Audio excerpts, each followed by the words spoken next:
네, 오늘 정결케 하시는 그리스도라고 하는 제목으로 우리 함께 말씀 나누도록 하겠습니다. 사도 바울은 로마서 11장에서 참 감람나무와 돌 감람나무의 비유를 통해서 유대인 그리고 이방인 모두의 구원 문제에 대해서 말합니다. 로마서 11장 17절에 또 한 가지 얼마가 꺾이었는데 돌 감람나무인 네가 그들 중에 접붙임이 되어 참 감람나무 뿌리에 진액을 함께 받는 자가 되었은즉 이라고 이렇게 증거를 합니다.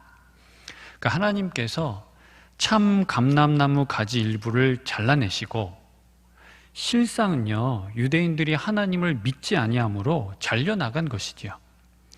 그래서 하나님께서 이 참 감람나무 가지 일부를 잘라내시고 돌 감람나무 가지를 접붙이심으로 이 참 감람나무 뿌리의 진액을 공급받게 하십니다. 여기서 진액은 기름진 수액을 말하는데 하나님께서 참 감람나무인 이스라엘과 맺으신 언약을 뜻하지요. 그렇게 접붙임을 받은 돌 감람나무 곧 이방인들은 하나님의 언약에 참여하여서 정결하게 되는 은혜를 얻은 것입니다.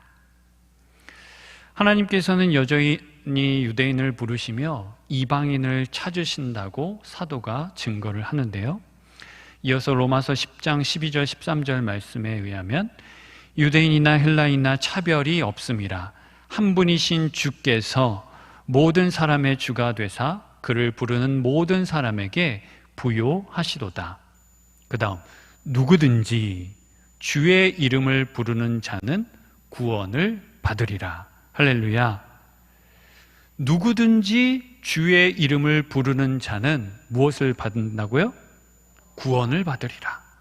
유대인이든 헬라인이든 주의 이름을 부르는 모든 자는 구원을 받으리라 라고 분명히 선언하고 있습니다. 예수님께서 갈릴 땅에 계시다가 이제 더 위쪽으로, 그러니까 북쪽으로 해안 도시인 두로와 시돈으로 들어가십니다. 이곳에는 이미 많은 이방인들이 살아가고 있었습니다. 유대인들은 이방인을 하나님의 약속과 상관없는 존재로 규정하고 그래서 선을 그어놓고 있기 때문에 이곳에 들어가려 하지 않지요. 그런데 예수님께서는 바로 이 두로와 시돈 그곳에 있는 사람들에게로 들어가십니다. 그리고 거기서 가나안 여인을 만나시지요. 예수님께서 그 땅에 들어가시자마자 들으신 첫 마디는 바로 이것입니다. 본문 22절 말씀인데요. 주 다윗의 자손이여 나를 불쌍히 여기소서. 내 딸이 흉악하게 귀신 들렸나이다. 이겁니다. 딱 그 땅에 들어가자마자 어떤 여인이 막 이렇게 나오는데 그 여인이 하는 소리가 뭐예요? 첫 마디가 주 다윗의 자손이여 나를 불쌍히 여기소서 이거였습니다. 우리는 뭐 그냥 그런가 보다 하고 이렇게 넘어갈 수 있는데요. 이거 참 놀라운 일입니다. 가나안 여인이 예수님을 예수님으로 알아보았다고 하는 일이 놀랍고요. 더구나 예수님을 향하여서 어떻게 고백하고 있어요? 주 다윗의 자손이여 라고 고백하는 것이 참으로 놀랍습니다. 여인이 예수님에 대한 소문을 들었으리라고 이제 추정하지요. 그렇게 우리는 생각합니다. 그런데 이렇게 할 수 있게 된 배경은 우리가 알 수는 없습니다. 그런데 중요한 사실은 여인이 예수님을 부르며 예수님께 도움을 청했다고 하는 사실이 중요한 것이죠. 뭐 그냥 한번 불러보고 말해보기나 하자라고 하는 이런 심사가 아니라 참으로 거기에 간절함을 담아내서 지금 예수님을 부르고 있다는 것입니다. 여인이 예수님을 부르매 주 다윗의 자손이라고 하는데 이는 자칫 상투적인 호칭이 될 수 있습니다. 많이들 메시아에 관해서 이야기해왔고 또 다윗의 자손 이것들은 이미 많이 불려져 왔기 때문에 이것이 자칫 상투적인 호칭이 될 수 있는데요.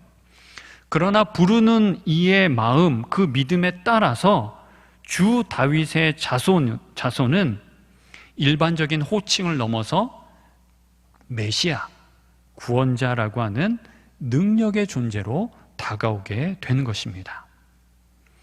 그런데 예수님께서는 이러한 여인의 간절한 외침에 아무런 반응이 없으십니다. 어떤 반응도 하지 않으세요.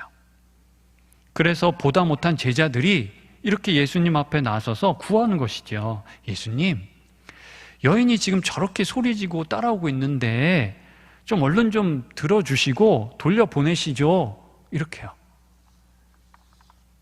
중재하고 중보하는 것 같습니다. 그런데 이에 대한 예수님의 대답은요, 좀 차갑습니다. 24절, 나는 이스라엘 집에 잃어버린 양 외에는 다른 데로 보내심을 받지 아니하였노라. 이렇게 말씀하세요. 나는 오직 이스라엘 집에 길을 잃은 양들에게 보내심을 받았을 따름이다. 아주 딱 잘라서 말씀하고 계십니다. 첫 번째는 예수님께서 먼저는 침묵하셨죠. 예수님께서 이렇게 침묵하심으로 여인은 참으로 답답한 심정과 어떤 면에서는 두려움을 마주했을 것입니다. 두 번째, 그 침묵을 깨시며 하신 말씀이 있는데 그 말씀으로 인해서 이방인에게는 내어줄 만한 어떤 조금의 은혜가 없다는 사실을 확인하게 되었을 것입니다. 이 여인은 어떠합니까? 사랑하는 딸이 지금 흉악한 귀신에 사로잡혀서 고통당하고 있는데 엄마잖아요, 엄마. 그래서 이 엄마의 애간장 녹는 고통, 속이 아주 그냥 시커멓게 다 타버린 고통을 마주하고 지금 예수님 앞에 나온 것입니다. 그래서 그 아주 크게 소리 지르고 지금 외치고 있다고 말하는데 그 외침은 그냥 큰 소리가 아니라 심령 저 깊은 곳에서부터 올라온 절규이죠. 아주 간절한 부르짖음입니다. 그런데 지금 예수님 반응이 이래요. 그래서 여인은 이제 어떤 다른 사람들을 통하거나 그냥 예수님 뒤에서 뒤통수에 대고 예수님 이렇게 소리만 지르지 않고 그리고 자기 할 말을 그렇게 하지 않고 이제는 예수님 앞으로 나옵니다. 자신에게 침묵하시고 아예 철벽을 딱 쳐버리신 바로 그 예수님 앞으로 나와서 엎드려 간청합니다. 어떻게 해요? 25절입니다. 주여 저를 도우소서. 어떻게 해요? 주여 저를 도우소서. 이거 완전 기도이지 않습니까? 주여 저를 도우소서. 예수님께서는 이제 아예 확실히 끝내시려는 듯 결정적인 말씀을 여인에게 하고 계시는데요. 이어지는 26절에 보시면 자녀의 떡을 취하여 개들에게 던짐이 마땅하지 아니하니라. 여기까지 말씀하셨어요. 정말 충격적인 말씀입니다. 여기서 취하다라고 하는 말은 빼앗는다고 하는 의미이고요. 던지다라고 하는 말은 버려버린다고 하는 뜻입니다. 빼앗아서 버린다고 하는 것이죠. 그러니까 아이에게 이렇게 준 떡을 빼앗아가지고 먹지 못하게 버리는 그런 법이 없다고 하는 겁니다. 그리고 유대인들이 이방인을 가리킬 때 개라고 하는 그 표현을 사용하고 있죠. 그러니까 유대인 남성인 예수님께서 이방인과 말씀을 나누지 않으신 것은 뭐 당연한 처사입니다. 당연하죠. 그리고 무엇보다 예수님께서 하신 말씀은 하나님께서 베푸시는 구원의 은혜는 이스라엘 사람들을 위한 것이지 이방 사람을 위한 것이 결코 아니라는 그런 의미의 말씀입니다. 틀린 말 하나도 없습니다. 그런데 이제 여기까지 예수님과 가나안 여인 사이에 이러한 어떤 긴장이 점점 고조되어 극에 달하고 있습니다. 그 가운데 오늘 저와 여러분은 도대체 예수님 마음이 무엇인지, 그리고 한편 가나안 여인이 도대체 어떤 사람인지 궁금해져 갑니다. 그래서 예수님에게 도움을 요청하는 여인의 모습, 또 예수님과 여인이 서로 짤막하지만 무게감 있는 그 간결한 대화는 기도하는 모습으로 보입니다. 예수님과 여인의 대화, 그 기도의 모습, 또 이것이 기도의 모형이 되기도 하지요. 우선 예수님께서는 가나안 여인과의 관계성, 그 친밀한 관계성을 형성하시려고 기도 안으로, 대화적 관계 안으로 여인이 이렇게 들어올 수 있도록 이끌어 주십니다. 여인에게 있어 지금 귀신 들린 딸이 자유케 되는 일, 곧 마주하고 있는 문제가 속히 해결되는 것이 아주 시급하고 중요한 일이지요, 여인에게. 그러나 주님에게 있어서 중요한 일은 바로 이 여인과 인격적인 관계를 형성하며 친밀함으로 나아가는 일입니다. 지금 여인은 계속해서 유대인, 이방인, 예수님과 제자들도 그렇고 이런 어떤 관계가 계속 깔려 있잖아요. 그런데 그게 아니라 더 친밀한 인격적인 관계를 형성하여 친밀한 관계로 나아가는 일이지요. 그것은 물론 주님께서 우리 인생이 경험하는 삶의 문제를 중요하지 않게 여기시거나 대수롭지 않게 생각하신다는 뜻은 아닙니다. 우리 인생의 어떠함을 정말 잘 아시기에 그저 신과 인간의 관계가 아니라 주님과 우리의 관계는 대화적인 관계로 이끌어가기를 원하시는 거지요. 우리가 성경을 보면 과거 하나님께서는요, 애굽에 10가지 재앙을 내리시고 홍해길을 이렇게 내시죠. 그렇게 고통하는 이스라엘 백성을 애굽에서 건져내십니다. 그러니까 그렇게 애굽에서 건져내셨다고 하는 것은 출애굽함으로써 이 이스라엘 백성들이 더 이상 노예가 아니라 자유의 백성이 된 것이지요. 노예에서 자유의 백성이 됩니다. 그러니까 이는 하나님께서 이스라엘에게 베푸신 놀라운 구원 사건인데, 그런데 하나님께서는 그들로 이렇게 자유의 백성이 되어 살아가게 하시고는 이제 니네들 고생 많았지, 이때까지 수고 많았어, 이제 한번 너네들 마음대로 살아봐, 이렇게 하셨나요? 네, 그렇게 하지 않으셨습니다. 자기 멋대로 살도록 내버려 두지 않으십니다. 네. 율법을 주시면서 그것을 지키라 하시고, 또 성막을 명령하시면서 짐승 제사를 통해 하나님 앞에 어떻게 나아가고 하나님을 섬겨야 할지를 가르쳐 주시지요. 이제 막 바로의 손에서 놓였는데 또다시 대상만 바뀐 하나님의 노예가 된 것인가요? 이거 아니죠. 이스라엘 백성들, 그들에게 아주 뼛속 깊이 배어든 노예의 사고방식과 지금까지의 삶의 양식으로는 더 이상 안 되는 겁니다. 그걸로는 안 되는 겁니다. 자유의 백성이 되었는데 더 이상 노예의 사고방식, 그런 어떤 삶의 양식으로는 자유케 된 존재하고는 어울리지 않는 겁니다. 그래서 새로운 정체성과 삶의 양식이 필요하지요. 그래서 하나님께서는 이들로 자유의 백성이 되게 하시고는 참 자유의 백성답게 더 크고 더 나은 자유를 추구하며 살아가도록 이끌어 주십니다. 예전에는 바로라고 하는 존재에게 머리를 조아리며 그의 제국을 건설하기 위해서 일했다면 이제는 누구를 섬깁니까? 그렇습니다.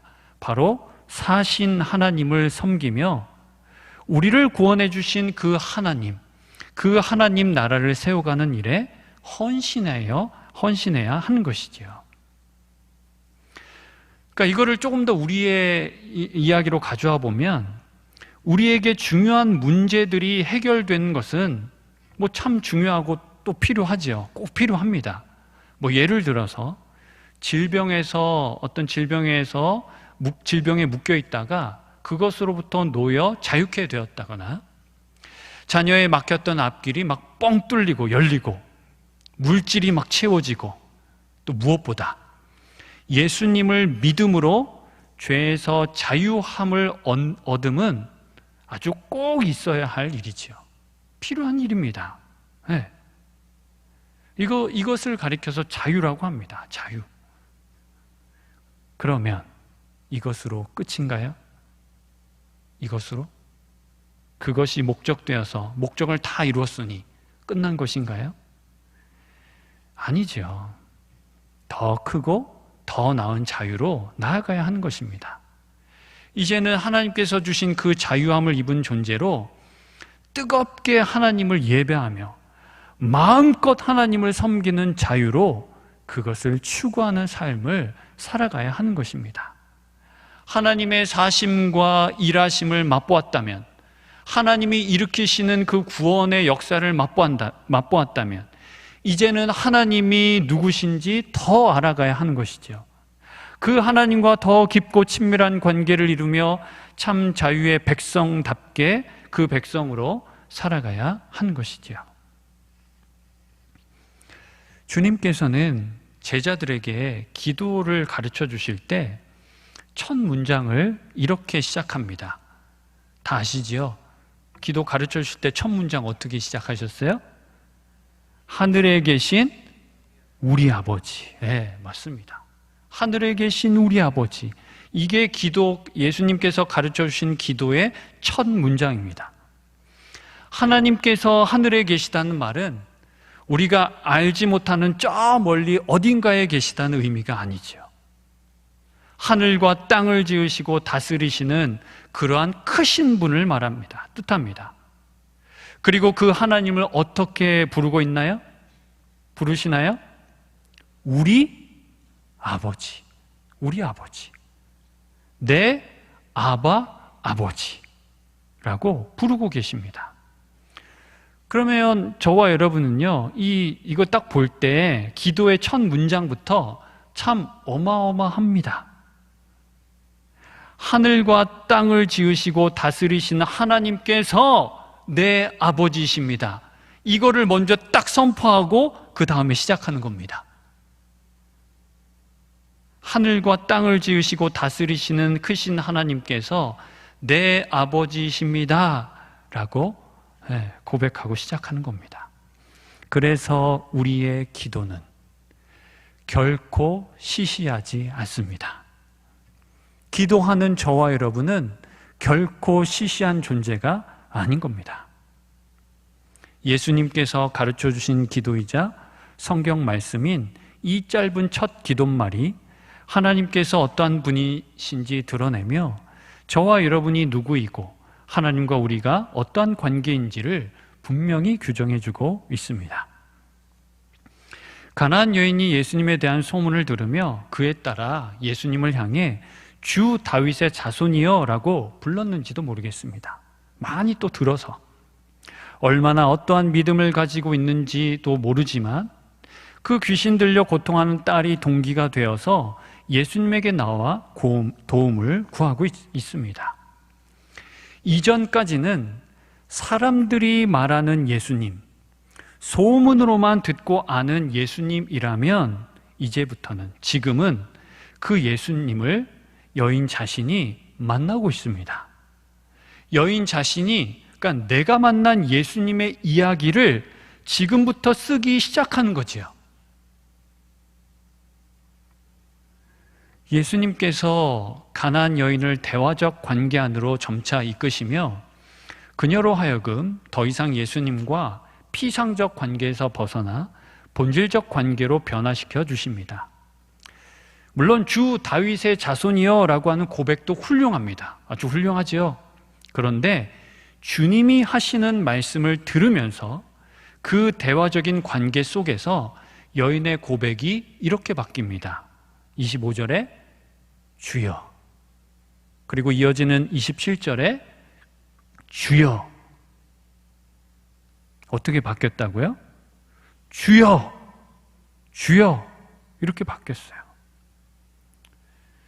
조금 더 개인적이고 가까운 관계로 변화된 것이죠. 무엇보다 예수님을 주여라고 부를 때에는 모든 권한이 이제 자신에게 있지 아니하고 그 모든 것이 오직 예수님에게 있음을 고백하는 것입니다. 그래서 주여가 그냥 주여가 아닙니다. 그냥 부르는 주여 이제 더 이상 그렇게 하면 안 됩니다. 주여가 정말 놀라운 고백인 것이죠. 여인 자신은 아무것도 아닌 존재임을 깨닫습니다. 귀신 들린 딸아이의 치유를 위해서 할 수 있는 일이 아무것도 없는 무력한 존재임을 인정합니다. 그래서 예수님께서 하시는 말씀이 아프게 들렸을 수도 있지만 자기 존재의 어떠함을 알기에 이방인을 향해 부르는 그 말을 그대로 수용하죠. 그러며 간절함과 진솔함을 잃지 않고 계속해서 그 마음으로 주님에게 말씀드립니다. 27절 한번 보실래요? 주여, 주여, 올소이다마는 개들도 제 주인의 상에서 떨어지는 부스러기를 먹나이다. 다시 표현합니다. 주님, 맞습니다. 은혜 받을 자격 하나 없는 이방 여인에 불과한 저이지만 땅바닥에 떨어지는 그 부스러기라도 좋으니 그 은혜를 제게 주십시오. 주여, 제게 주십시오. 주여, 저를 도와주십시오. 이렇게 주님의 은혜를 구하고 있습니다. 우리가 기도해야 할 때 경계해야 할 일이 한 가지가 있습니다. 뭐냐면요, 기도하면서 하나님의 응답을 예단하는 겁니다. 쉽게 말해서 하나님께서 이렇게 응답하시겠지라고 정해두고 기도하는 겁니다. 하나님께서 이 일에 대해 무슨 말씀하실지 다 알고 있다는 듯이 응답을 아예 자기가 정해두고 기도하는 잘못입니다. 그것은 하나님을 오해하는 것이지요. 더 깊은 대화로의 진전이 어렵습니다. 우리가 하나님 마음을 얼마나 더 잘 알아서 하나님이 하실 말씀을 정해둔다는 말입니까? 하나님 생각과 내 생각은 다릅니다. 하나님 마음과 우리의 마음이 다릅니다. 그러나 하나님 생각이 우리와 달리 크고 높으시며 하나님의 마음이 우리의 생각과 달리, 우리 마음과 달리 깊고 넓으십니다. 그의 방법이 참으로 무궁하십니다. 이를 경험한 시편 기자들이 이렇게 고백하지요. 시편 92편 5절입니다. 여호와여, 주께서 행하신 일이 어찌 그리 크신지요. 주의 생각이 매우 기쁘시니이다. 시편 139편 17절입니다. 하나님이여, 주의 생각이 내게 어찌 그리 보배로우신지요. 그 수가 어찌 그리 많은지요.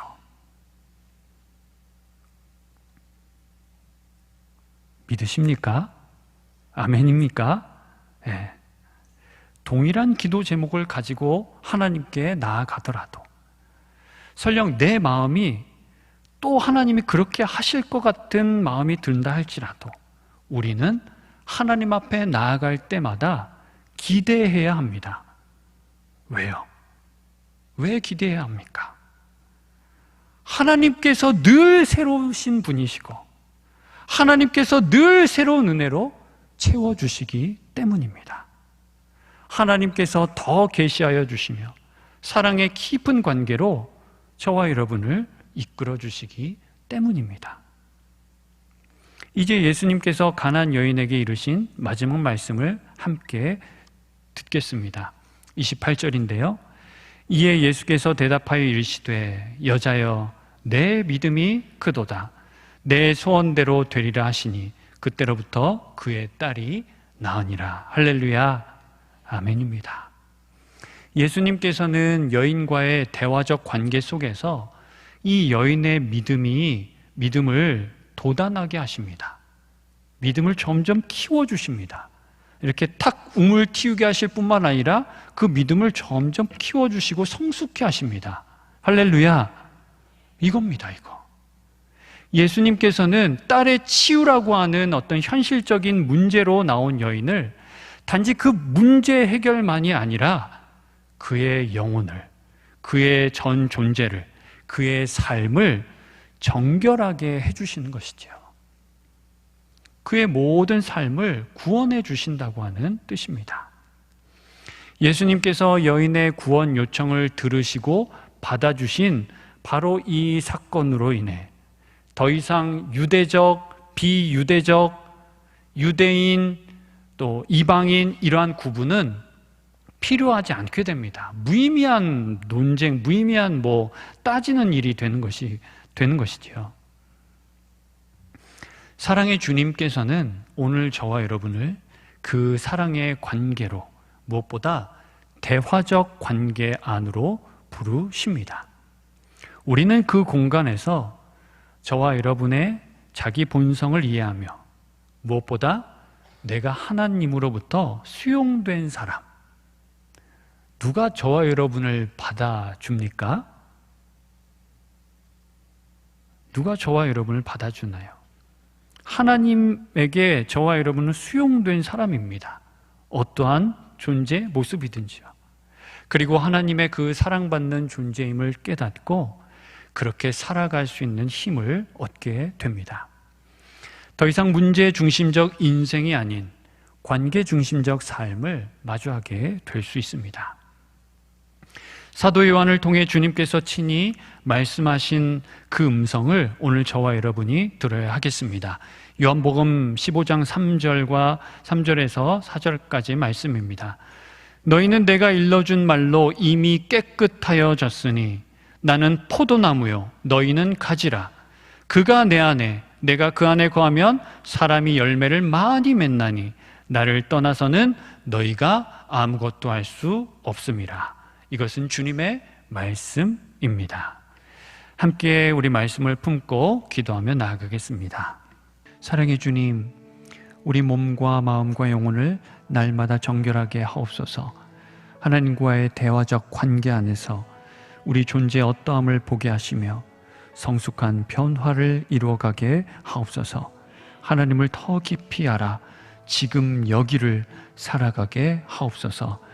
존귀하신 예수님 이름으로 기도하오며 이제는 주 예수 그리스도 십자가 부활의 은혜와 아버지 하나님의 그 크신 사랑과 성령님의 도우시고 늘 함께 하시는 평강이 기도 속으로 들어가 하나님과 대화적 관계를 추구하며 그러므로 그렇게 살아가기로 다짐하고 결단한 모든 하나님의 사람들 위해 허락하신 삶의 지경과 나라 민족 열방 위에 그리고 피조 세계 위에 영원히 함께 하시옵기를 간절히 축원하옵나이다.